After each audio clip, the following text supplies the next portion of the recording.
Did you know that Pokemon was originally called capsule monsters?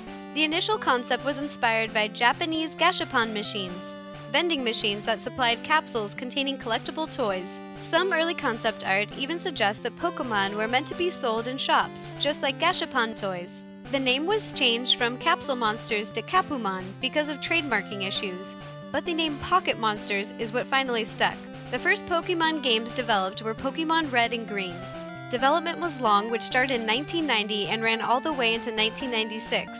This was partially due to the developers taking breaks to raise funds by working on other games like NES and Game Boy game Yoshi. Yoshi sold well and ensured the developers had the resources they needed to continue work on Pokemon. Funding issues came up several times during development, and it seems lucky that Pokemon was ever released at all.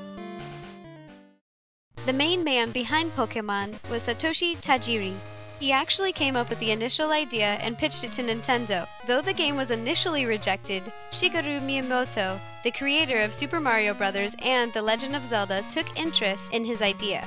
Miyamoto became a mentor of sorts to Tajiri, and to pay tribute, Tajiri added Satoshi to the default name list for the game's protagonist and Shigeru to the default name list for the rival in the Japanese games. In the code of the game, however, the names of the main character and rival are Yamaguchi, named after Wataru Yamaguchi, who is listed under the special thanks in the credits, and Ishihara, after Pokemon developer Tsunegatsu Ishihara, who is currently the president of the Pokemon Company. In the special Japanese edition of Pocket Monsters Blue, the names were changed to references of Game Freak and Creatures Incorporated. Interestingly, the English versions of the game kept this tradition. The default names in the code were changed to Nintendo and Sony, referencing the competition in the console market between PlayStation and Nintendo 64.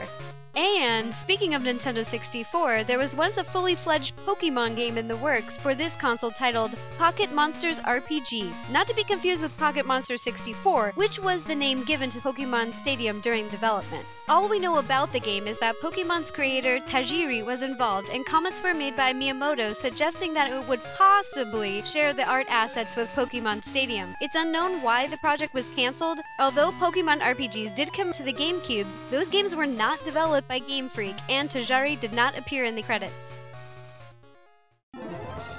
Ken Sugimori created a lot of iconic concept art during the development of Pokemon Red and Green, but one of these pieces seems a little out of place. This art portrays a three-way showdown between the game's protagonist Red with Bulbasaur, the rival character Blue with Charmander, and a girl with Squirtle. Since the characters Red and Blue were integral to the game's story, you'd think that this girl held some significance. In the Pokemon Adventure manga, the girl is revealed to be a trainer called Green. Green stole Professor Oak's Squirtle in the manga, which links her back to the original concept art. With the release of Pokemon Fire Red and Leaf Green, the original games were updated so that you could choose to play as a boy or a girl. The female protagonist was named Leaf and bared a striking resemblance to Green. Another thing to consider is that according to developer Junichi Masuda, Pokemon Black and White contained elements meant to replicate the feel of the original Pokemon games, so we know that the games were on the minds of the developers while they were making Black and White. One thing that Pokemon Black and White had was a three-way dynamic between the main character and two rivals instead of just one, a girl named Bianca and a boy named Charon. These connections seem to suggest that Green was intended to be playable in the original Pokemon games as a female protagonist like Leaf, or possibly that the three-way rival dynamic used in Black and White was an idea intended for the original games.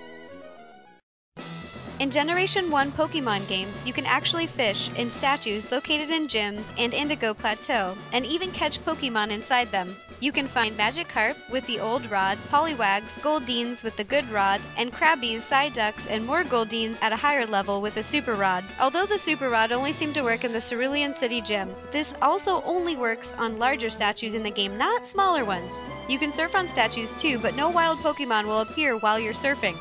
A similar glitch appears in Pokemon Black 2 and White 2, where the player can surf in the tree in the Pokestar Studios area.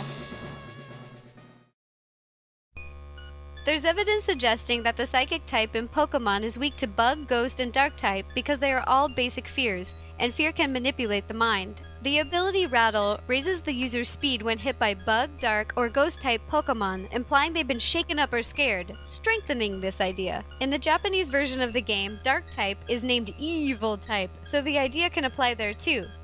Gengar has several connections to another Pokemon, Clefable. They have the same basic body shape, and Clefable's hair, wings, and tail are in the same places as Gengar's spikes. Clefable is a normal type and Gengar is a ghost type, meaning their stab attacks can't touch each other. They're thought to be some of the earliest Pokemon created, and Gengar is said to be a shadow Pokemon. The name Gengar itself could come from the word doppelganger, which means someone's double. It's almost as if Gengar is Clefable's shadow.